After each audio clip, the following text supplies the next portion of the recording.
Hello बच्चों, कैसे हो आप सभी लोग। आज हम लोग आए हैं दिल्ली में अनअकैडमी सेंटर पर। आई नो दैट आप लोगों के सीए फाउंडेशन के एग्जाम्स खत्म हो चुके हैं, लेकिन आप लोग को बहुत सारे सवाल होते हैं सीए इंटरमीडिएट को लेकर। तो क्यों ना हम लोग हमारी संकल्प टीम के एक एक एजुकेटर्स के पास जाए और उनसे सवाल पूछे और आपको आपके जवाब भी मिल जाएंगे। तो चलिए मेरे साथ हम लोग जाते हैं हमारे संकल्प के एजुकेटर्स के पास। तो चलिए मैं आपको मिलाता हूँ सबसे पहले नकुल सर से और पूछते हैं उनको इंटरमीडिएट के बारे में। हेलो सर, कैसे हो? सर बहुत बढ़िया, फर्स्ट क्लास। आप कैसे हो? मैं बिल्कुल अमेजिंग सर। तो सर, सीए फाउंडेशन के बच्चे पास हुए अभी और कुछ बेसिक इंफॉर्मेशन को चाहिए इंटरमीडिएट के बारे में। बिल्कुल देंगे। तो चलिए सर, बैठते हैं आराम से और बात करते हैं बच्चों से। एक सीए फाउंडेशन क्लियर जो अभी हुआ है उसको आप क्या बोलना चाहोगे? एज पर आईसीएआई हमारा इंटरमीडिएट जो लेवल होता है उसे हम वर्किंग नॉलेज लेवल बोलते हैं। इंटरमीडिएट के अंदर आने के आपके पास दो ऑप्शंस होते हैं। एक तो होता है ट्रेडिशनल रूट, मतलब आपने फाउंडेशन क्लियर करा और फाउंडेशन क्लियर करके आप इंटरमीडिएट में आ गए, और दूसरा होता है डायरेक्ट एंट्री का रूट। डायरेक्ट एंट्री रूट मतलब अगर आप ग्रेजुएट हो तो आप डायरेक्टली सीए इंटरमीडिएट में आ सकते हो। और यहाँ पर एक सबसे इंपॉर्टेंट बात यह है कि अब आपको आर्टिकलशिप जो पहले हुआ करती थी 9 मंथ्स की, अब वो आपको करने की जरूरत नहीं। तो हाँ, तो अब आप डायरेक्टली आ सकते हो। असली मायने में ये डायरेक्ट एंट्री है। तो ये आपका इंटरमीडिएट का होता है। इंटरमीडिएट के अंदर जो आपके साथ पेपर होते हैं ना, वो पेपर होते हैं टोटल 6 पेपर के अंदर ग्रुप 1 में 3 पेपर और ग्रुप 2 में 3 पेपर। ग्रुप 1 के जो 3 पेपर हैं उसमें पहला पेपर आता है एडवांस अकाउंटिंग, दूसरा पेपर आता है कॉर्पोरेट अदर लॉस, तीसरा पेपर आता है टैक्सेशन। ग्रुप 2 के अंदर जो पेपर आ जाते हैं उसमें पहला पेपर आता है कॉस्टिंग, फिर आता है ऑडिट और लास्ट में आता है एफएम एंड एसएम। ये 6 paper divided into 2 groups. As per the passing criteria अगर मैं बोलूं तो आपको हर एक सब्जेक्ट में इंडिविजुअली 40-40 मार्क्स आने हैं और ओवरऑल 50% लेके आना ही आना है। Like foundation, right? सेम। हाँ, यहाँ पर आईसीआई आपको एक ऑप्शन देता है, अगर आपका मन है तो आप एक ग्रुप भी दे सकते हो और अगर आपका मन है तो आप दोनों ग्रुप कंबाइन भी दे सकते हो। तो ये एक बेसिक नॉलेज जो सीए इंटरमीडिएट के लिए जरूरी है वो मैंने आपको बता दी। Great sir. अगर कुछ और भी डाउट है तो आप हमारी संकल्प टीम को रीच कर सकते हो और जो आपके मन में है वो डाउट पूछ सकते हो। हम आपकी पूरी की पूरी साथ देंगे, सारे डाउट सॉल्व करेंगे। That's really great sir, that's wonderful। तो मुझे ऐसा लगता है कि इस बच्चों को तो बेसिक नॉलेज सारी पता चली गई होगी।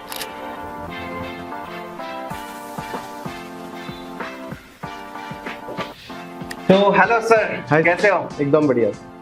तो बच्चों, अभी हम लोग राहुल पंचाल सर से पूछेंगे कि कैसे हम लोगों को यहाँ पर एक आइडियल स्टडी टाइम देना चाहिए सेल्फ स्टडी के लिए और क्लासेस के लिए।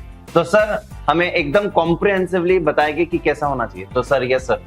ओके, तो देखिए, बिफोर आई से दिस कि कितना टाइम देना चाहिए, I will give you one story जिससे थोड़ा सा आइडिया आ जाएगा। Okay, then I will give you the time कि कितना देना चाहिए। तो मान लो 2 लोग हैं जिनको ट्री कट करने का हम बोलेंगे कि काम दिया गया। तो एक पर्सन है जो आता है ट्रीज कट कर देता है, ठीक है, और दूसरा है जो रोज आता है और लेटर से दैट 15 से 20 मिनट के लिए whatever equipment he is using उसको वो धार देता है अच्छे से और बाद में ट्रीज कट करता है। राइट। तो ऑब्वियसली जो धार देने का काम कर रहा है उसकी एफिशिएंसी ज्यादा होगी और वो ज्यादा ट्रीज कट कर पाएगा। बराबर। Same goes here. अगर हम बात करेंगे पढ़ाई के लिए, तो पढ़ाई के केस में कैसा, पढ़ तो लेते हो 8 घंटा। बराबर। मान लो आपने सुबह 8 बजे से 5 बजे तक क्लास कर ली, जो हमारा टाइमिंग भी है 8 से 5 या 5:15 हम बोलेंगे। करेक्ट। और 5:15 के बाद आपको कर दिया जाता है free.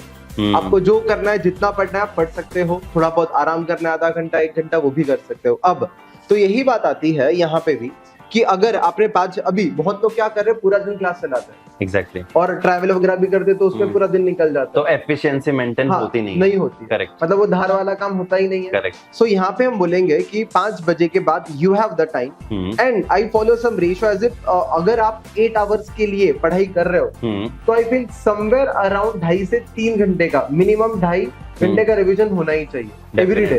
That is every day. हाँ। And one more thing I recommend if possible to you students कि एग्जाम कोई भी लेक्चर बैठने से बस 10 मिनट पहले एक बार बस पिछला 1-2 पेज घुमा देने का तो लिंक बैठ जाता है। Correct. तुम सीधा के बैठ जाते हो तो वो एक कर लीजिएगा। और एग्जाम के 2 महीने पहले, एग्जाम के 2 महीने पहले आपका जो होगा वो टाइम जो इम्पोर्टेंट है, मिनिमम 2 महीने आपको चाहिए सर सेल्फ स्टडी के लिए।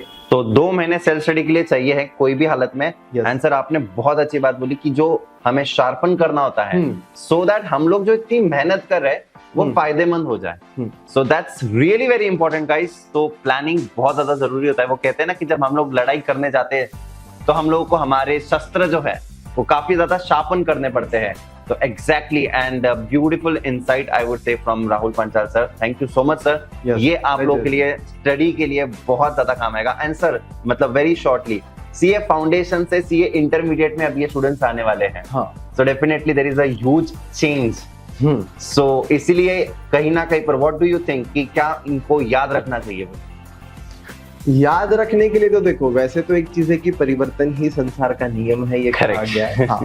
बट याद के लिए मैं ऐसा बोलूंगा कि बस अगर जितने पाप किया आपने और फिर भी आप फाउंडेशन क्लियर हो गए तो ऐसा मत समझना कि आराम से जिंदगी चल रही है और एग्जाम के मैं 1 महीने पहले उठूंगा और पढ़ाई करूंगा और हो जाएगा। करेक्ट। शायद ऐसा इंटर में ना हो पाए। तो प्लीज अभी टाइम है, अभी से ही मेहनत करना चालू करना। एग्जैक्टली मुझे यही चीज चाहिए थी because it's really very important कि आप लोग यहाँ पर फाउंडेशन के दिन भूल जाओ। This all together a different journey. Welcome to CA I would say in CA intermediate. Hello sir, कैसे हो? क्या हालचाल सर? बढ़िया सर, बिल्कुल बढ़िया, एकदम मस्त सर। तो सर बेसिकली स्टूडेंट्स का एक ना बहुत ही कॉमन सवाल रहता है एंड आजकल स्टूडेंट्स पता नहीं ग्रुप 1 दे ग्रुप 2 दे इसी में उलझे रहते हैं। तो हमें सर ये पता करना है कि what should be the ideal strategy, क्योंकि आपका इतना वास्ट एक्सपीरियंस है, 22 इयर्स प्लस का टीचिंग है आपका।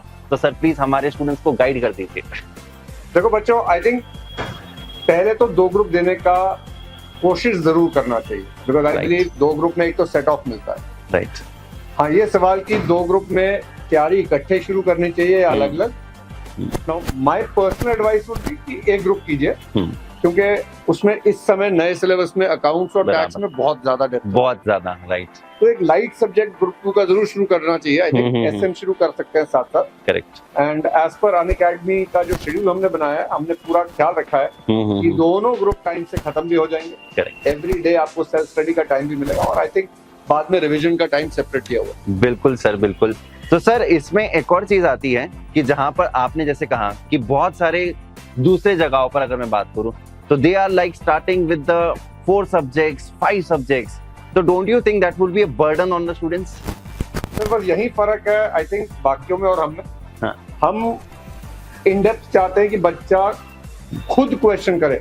एज अ टीचर आपको और मेरे को पता है कि अगर हम बोर्ड पे जाके सोल्यूशन सॉल्व कर देना आराम आराम से धीरे धीरे, बच्चे को शक हो जाएगा कि उसको आता है। करेक्ट। पर जब वो खुद बैठेगा ना कागज ब्लैंक लेके तो उससे सॉल्व नहीं होगा। Therefore, इतने जो मुश्किल सब्जेक्ट्स हैं, आफ्टर ऑल सीए का पास परसेंटेज देखिए 15%। तो इतने सब्जेक्ट्स में बच्चे को जब तक इन डेप्थ अंडरस्टैंडिंग नहीं होगी और वो खुद क्वेश्चन सॉल्व नहीं करेगा, तब तक वो क्लियर नहीं कर सकता। तो हमने इसी चीज का ख्याल रखा है। That is why we are saying आप 3 कीजिए, 7 एसएम कीजिए।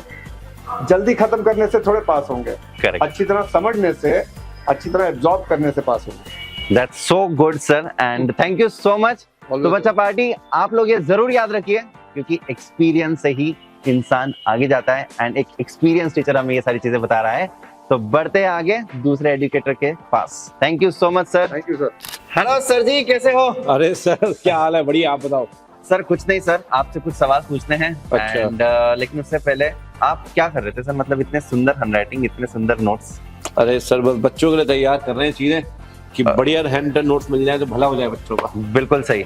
तो सर आप पिछले करीबन 12 साल से पढ़ा रहे हो। हाँ जी। और इतने सारे मल्टीपल AIRs। हाँ जी। मूल मंत्र क्या है सर, हमारे स्टूडेंट्स के लिए बता दीजिए। सर देखो, मूल मंत्र अगर समराइज करूं मैंने हाँ। बहुत सारे इंटरव्यू लिए होंगे, मुझे लगता है 100+ AIR बच्चों के इंटरव्यू लिए होंगे। करेक्ट। 5 चीजें मैं आपको बता सकता हूँ जो निचोड़ है उन बच्चों का, जो उन बच्चों ने कहा है, मैं नहीं कह रहा हूँ। पहली बात, कॉम्प्रिहेंसिव स्टडी बहुत ज्यादा जरूरी है। अगर आप कॉम्प्रोमाइज करते हो उसमें तो आप गए। तो आपको ना कोई उसमें मैराथन ना फास्ट ट्रैक, एक बार हर सब्जेक्ट का, हर टॉपिक का कॉम्प्रिहेंसिव स्टडी तो करना ही पड़ेगा। और जब तक क्लासेस चल रही है, दूसरी बात, ओरिजिनली एक बार सेल्फ स्टडी करनी है। Okay. साथ में 3 बार रिवीजन। तो मैं कहता हूँ 4 वाला ये फंडा अपनाना पड़ेगा। 4 वाला एक बार ही पढ़ लो ढंग से और 3 बार रिवीजन कर लो। तो ये हो गई 2 बातें, कॉम्प्रिहेंसिव स्टडी, 3 बार रिवीजन, 1 बार ओरिजिनल स्टडी।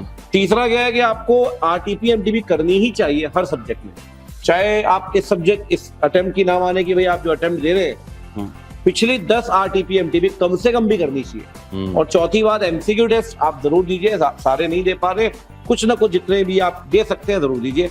और 5वीं बात, जहां पे लॉ है, ऑडिट है, लॉ में खासकर आपको राइटिंग प्रैक्टिस जरूर करनी चाहिए सर। और टेक्स्ट के अंदर ही मैंने देखा है बच्चे क्वेश्चंस की ऑडिट करते हैं। करेक्ट सर, वो करना चाहिए, ये ऑडिट नहीं करनी है आपने, ये चीजें प्रैक्टिस जरूर करनी चाहिए। अगर प्रैक्टिस नहीं करोगे अकाउंट्स के अंदर भी या लॉ के अंदर भी राइटिंग प्रैक्टिस, तो बात नहीं बनेगी। तो ये 5 बातें आप मान के चलिए, अगर आप इसे एग्जीक्यूट करते हैं आप निश्चित ही ऑल इंडिया रैंक स्कोर करेंगे। That's so wonderful sir, thank you so much sir. Thank you sir. तो चलते हैं हमारे नेक्स्ट एजुकेटर के पास। सर, डायरेक्ट एंट्री वालों के लिए आजकल काफी लुक्रेटिव हो गया, काफी इजी हो गया है, ऐसा सच में है या व्हाट्स एक्चुअली द थिंग?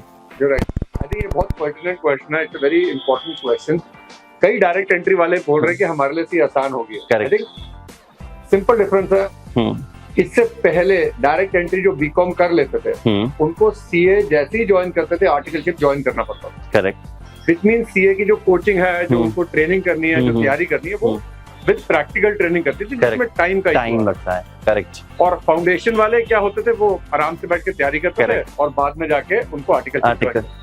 अभी दोनों पार पे आ गए। So whether you are coming from BCom route direct entry or you are coming from foundation, आप पहले सीए इंटरमीडिएट के दोनों ग्रुप क्लियर करेंगे, उसके बाद आपकी आर्टिकलशिप शुरू होगी।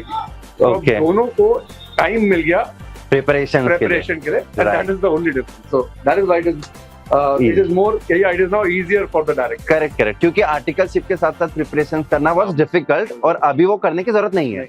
तो सच में सर मेरा भी डाउट क्लियर हो गया और आई थिंक दैट आप लोगों का भी डाउट क्लियर हो गया होगा। And it opens up these prospects of doing CA for so many graduates, right, जो शायद पहले इसी डर में नहीं करते थे कि यार कैसे करेंगे ट्रेनिंग के साथ साथ। तो जैसे कि हम लोग सारे एजुकेटर्स के पास गए, उनसे कुछ पूछा and definitely I think that कि आप लोग को बहुत ज्यादा इंसाइट्स भी मिले होंगे।